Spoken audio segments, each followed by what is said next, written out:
Bandai game. What are you doing? I'm gaming? That's pretty cringy.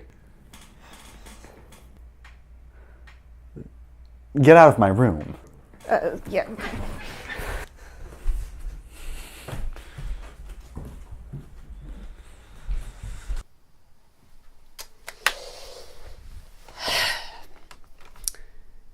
So I might be a fake gamer girl.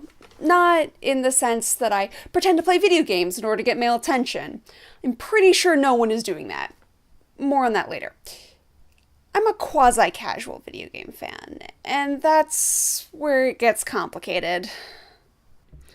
I like Portal. A lot. Or at least I did when Portal 2 was really popular. I know all the lyrics to both Still Alive and Want You Gone. I've been to 2 Jonathan Colton concerts. I own not one, but several different Portal t-shirts. I've never really played the game per se. I mean, I've done the thing where you sit on the couch while someone else plays and you help them. And I've watched plenty of playthroughs. I've just never played the game myself.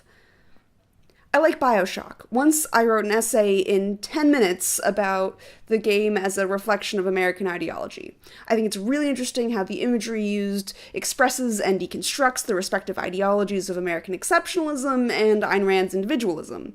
Speaking of imagery, the ending of BioShock is amazing, like one of the coolest things I've ever seen amazing. Mind you, I have never played the game, nor have I even watched a full walkthrough. This goes beyond just video games. Like, I've never read Pride and Prejudice, but I've seen Bride and Prejudice, Death Comes to Pemberley, and I am a huge fan of the Lizzie Bennet Diaries. Like, I've cosplayed as Jane, met Bernie Sue, and even got my start on YouTube in the Sanditon series. And our shark dies. So, am I actually a fan of these things? Yes, of course I am. I like it. That's what makes me a fan. If consuming the entirety of a piece of media and all of its spin-offs was a prerequisite for being a fan of something, no one could wear a Star Wars t-shirt without having read every single expanded universe novel. This is all a part of gatekeeping, which is this stupid thing where we act like there are real fans and fake fans. To understand why this particular gatekeeping happens and turns into girls getting called fake geek girls, we have to remember what it's like to be 13 again. To have fandoms so intense that you lose sight of any and all rationality. For me at least, when I was 13, there was this mad scramble to find anyone and everyone who liked the same things as I did. To the degree that when I saw the College Humor video, I'm such a nerd, I didn't get that it was satire, because I had experienced that multiple times at that point. There'd always be this moment where someone would be like, oh hey, I like Batman, and I'd make conversation and realize that I was much more into Batman than they were, and there would be like this intense disappointment for me. The satire of the I'm such a nerd sketch was completely lost on me, because if you had walked up to 13-year-old me and told me that there was such a thing as fake geek boys, I would have totally believed you. Except for the fact that nerd culture is almost always presented as being entirely male. Let's talk about the Big Bang Theory. Chances are, if you're watching this video, you don't need me to tell you that the Big Bang Theory is not good representation of geek culture. But it is the #1 sitcom in America, and it is without a doubt forming the impression of what geek culture is like. About 4 years ago, The Big Bang Theory ran a promo for an episode where Penny, Amy, and Bernadette go to the comic book shop, and the tagline of the promo was, "Where no woman has gone before." Understandably, people were up in arms about this. Comic book writers, sellers, and critics pointed out how the comic book shop was hardly a place where no woman had gone before.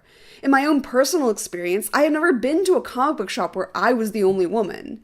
This criticism of a single episode belays a larger problem with the series. The female characters who are nerdy, i.e. Amy and Bernadette, aren't nerdy in the same way as the boys. Hell, Amy hadn't even seen Indiana Jones until Sheldon showed it to her.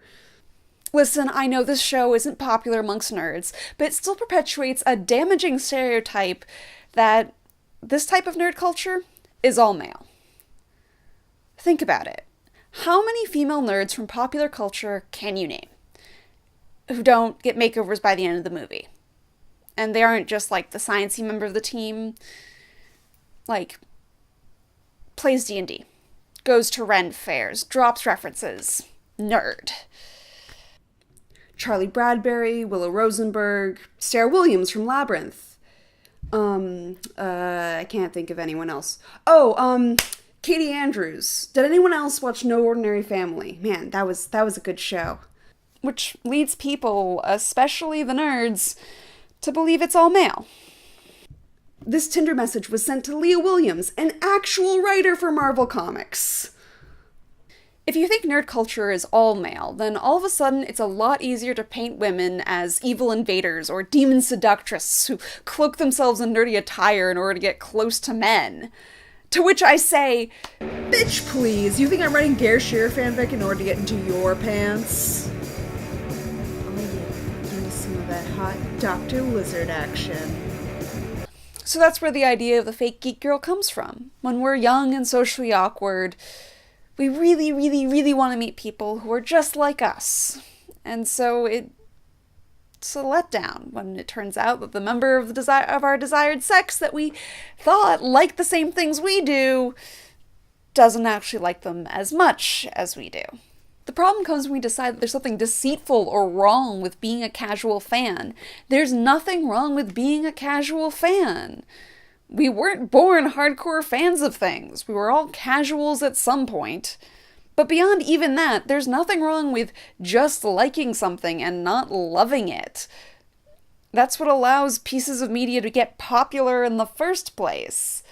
You don't have to be a hardcore fan of every single thing under the sun, but anyone can enjoy a good piece of media.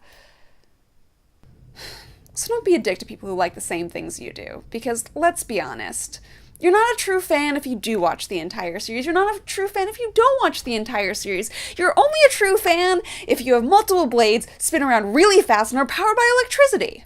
Hey, thanks for watching my video. Special thanks to my brother Sam for letting me use his computer, and also special thanks to my friend David for appearing in the role of my brother Sam. I'd also like to give a great big shout out to the fan artists whose art I used in this video. You can find links to their blogs in my description. Yeah, like, share, subscribe, follow me on Twitter and Instagram @TheMuseSappho.